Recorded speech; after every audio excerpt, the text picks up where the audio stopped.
Melanie Spring, welcome to the podcast studio of iSigma On Air. I'm glad you're here. Thank you. I'm so happy to be here, Tom. Yeah, it's exciting. So you were a speaker at the executive luncheon today. Yeah. And you had a really interesting topic that I'm dying to dive into.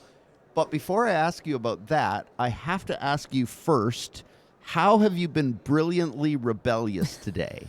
Today? Today. I want to know how you've been rebellious today. Just today. Yeah. Well, I did a killer strength training workout this morning at the gym, and I did 220 pounds leg press this morning. No way. So I think that's a little rebellious. That's pretty sweet. Yeah. Okay. I got my sweat on. Good. Okay. Well, so you would not be considered a shredding speaker. No, I would not say that. No. I mean, I shredded the stage. Right. You did Would that be the case? Yeah. You did some good shredding. But you had this really interesting topic that I was really fascinated by, and the title was "Who Are You Without Your Business?" And what I found fascinating about even that question, just raising the question, makes you think. So, what caused you to think about that question initially? Who are you without your business? Where did that come from? Where was the genesis of that idea, that spark of an idea in you? Well, so I'm a brand strategist by trade. Yeah. So I went to school for this. I did all of my 20s and early 30s doing brand strategy specifically, which meant I was asking people, who are you? But then I was also asking them, but how are you in your business? What is your business like? Who are your employees? Who are you hiring? Who are you trying to work with? Who are your clients? Who are the people you definitely don't want around? So I was asking them like every possibility in their lives all the time. But then I started realizing over time that most people couldn't define who they were without talking about their business. And so I lived in DC for 12 years, and the best question that anyone ever has is, hi, what do you do? And so anytime I would host an event, I would tell people that phrase is banned. You're not allowed to ask that question. You have to ask them something different. So things like, what do you tweet about? Were things that I used to ask people. And that would give me a totally different perspective on someone rather than what do you do? Right. Because, yeah, okay, you're a lawyer. Great. I don't know where you want me to take this conversation. But if you tell me like gardening, oh, amazing. Let's talk about that. So in your own professional career at that point, you're in brand, you put all these people in a room, you're talking about them, but they're always talking about that. How did you define yourself for a long period of time? Was that, were you just a brand strategist? Is that how you said you were? Yeah. So it's actually funny. The longer talk that I didn't give today has to do with the fact that I was defined by my brand strategy agency to the point I was so good at branding that people would meet me and they'd be like, oh, you're Cicerina. They didn't even know my name. That's how well I branded my agency. And the funny thing is my company's name, Cicerina, was my imaginary friend when I was 4. Oh, that's beautiful. And so I branded it really, really well, a little too well, so that when I quit the business, nobody knew who I was. So I had no personal brand whatsoever. I only had a business brand, which begged the question, what was my identity? Right. And so I struggled for years with that. Like, okay, do I say I'm a retired brand strategist? Entrepreneur Magazine called me a veteran brand strategist. I'm like, did I go through the war? Like, what does that mean? But basically, I had to stop defining myself by the thing that I did. And I was like, so who am I then? And so it took me a long time to figure that out. So who are you? I think of myself as a healer and someone who sits with people to help them find out who they are. So most of what I think about myself is I am myself so fully expressed that someone else can be themselves with me. And I had a client actually recently tell me that was happening without me even saying anything. She was apologizing and she knew she was apologizing and she wanted to be able to quit because she knew it was making her small. And she came to me and she's like, I have this thing I need to get rid of and I need your help with it. And so I said, yeah, actually, I noticed that you were saying, I'm sorry, because you were trying to make things a little bit easier. And she's like, you know what's really great about working with you is that you are your whole self, which means I can be my whole self. And that even means it can be a little bit messy. And so I realized that I had fully stepped into me, not just what I did, but that I was allowing her to be her full self by being myself.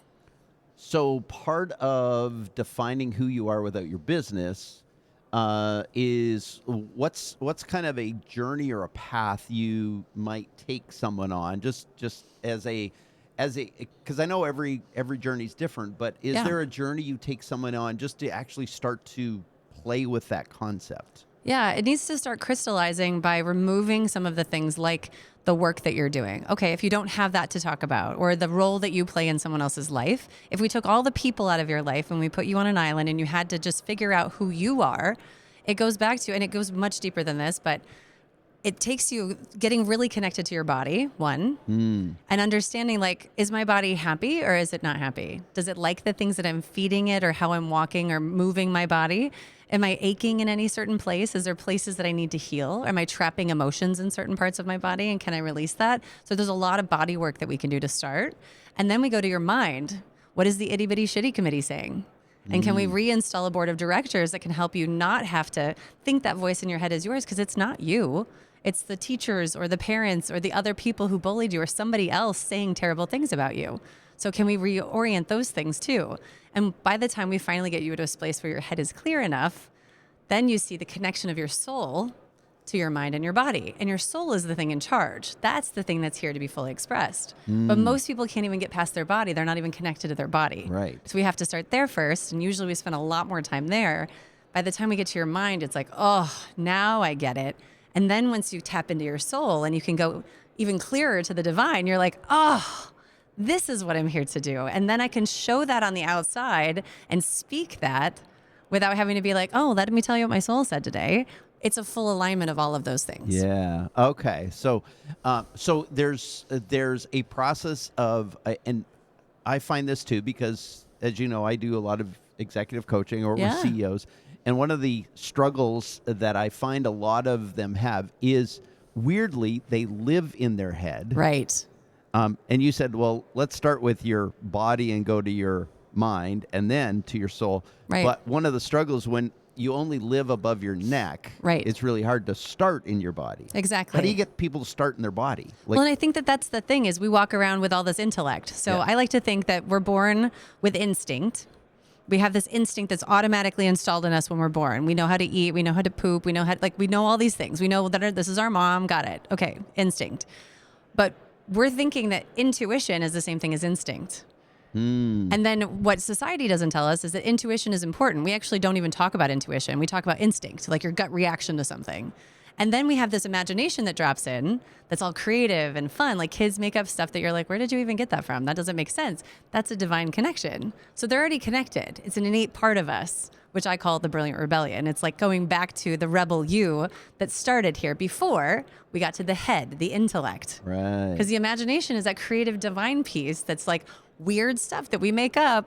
And then we forget that when intellect becomes the thing that we have to do, which disconnects us from our bodies and disconnects us from the divine. So we live in this big walking around like a head because intellect is so important to people. So tomorrow, and we're going to preempt this because I don't think anyone at the conference today, because there's a big event tonight, is going to watch this tonight. This is live right now, but anyone who's going to the is at the conference is not going to see your presentation right, or is going to see your presentation tomorrow.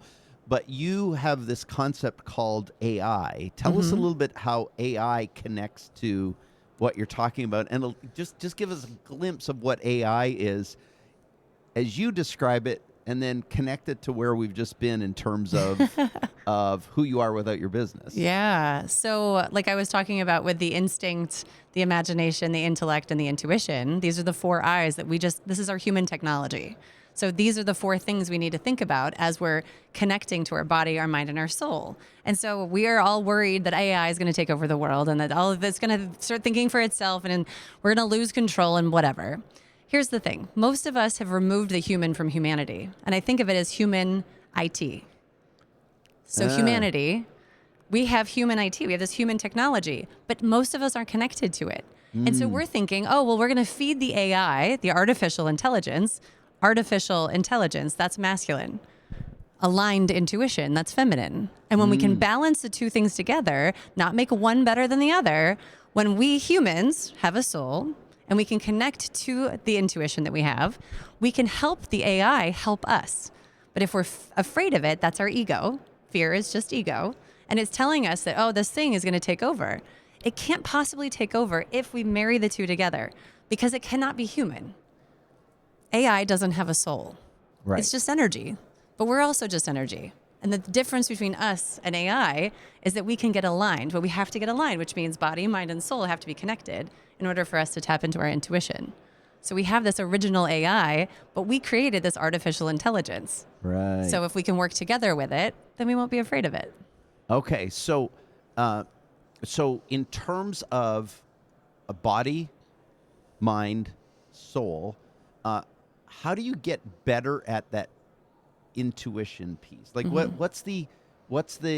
are some small steps towards that? Like what are some things that I can do, that we can do, that you have done to really connect with that in a deeper way? Because it's one thing to connect your body, it's another thing to find mind, and like how you say it is one thing, but so often what we need is like baby steps. Yeah. So what are the baby steps on aligned intuition? Well, I'll give you 2 things that we can practice, and you can even practice tonight if somebody's watching this tonight, or you and I can practice it tonight. It'll be fun. And then afterward, we can practice this together. Okay.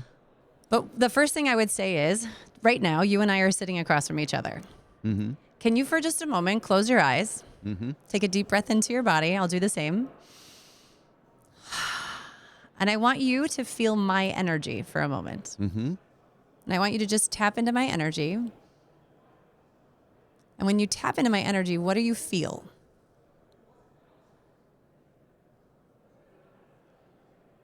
I feel curiosity. Okay. And so if you take that curiosity and you pull it back to yourself, Mm-hmm.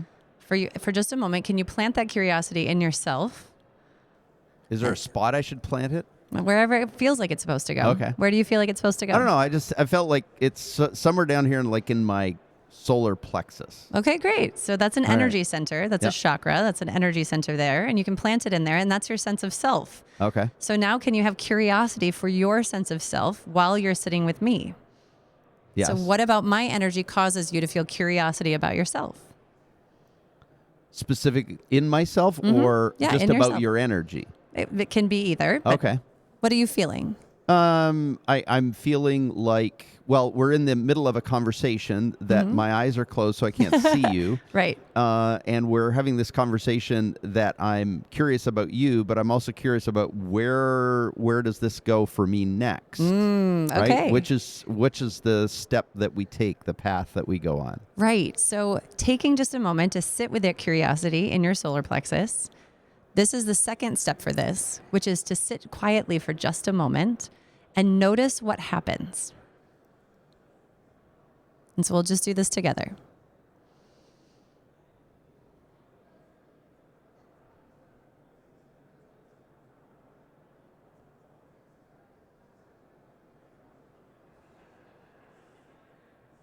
And if you feel any like, oh, I don't know what I'm supposed to be doing right now, or I'm not really sure, that's just ego. You can just say, no, I don't need to worry about that. And allow your intuition to drop in for just a moment and feel into that solar plexus part, that curiosity. Is there like a word or a phrase or a feeling that comes up for you? The thing that showed up for me was something really interesting, which was a path, right? Which is, I don't know, because that was the thing in my curiosity, which is where are we going? And then when I sat with it, it was more, what's the path? And it wasn't so much what step am I taking, it's where's this path going? Perfect. And so that, you can open your eyes, that is intuition. Got it.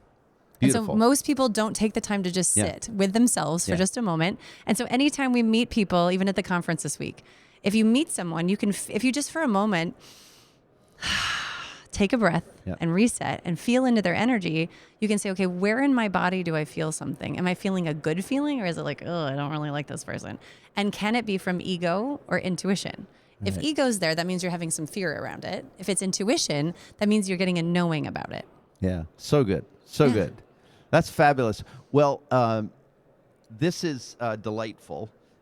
This is delightful because I think our community, this Shredding Records I Sigma community, we're really good at looking at shred trucks and talking about boxes on shelves and EBITDA and all that kind of stuff. But what I really appreciate about you is taking us into this deeper place and allowing us to explore something that we don't normally explore at these conferences. So thank you. This has been delightful. Thank you. It's all about being human, right?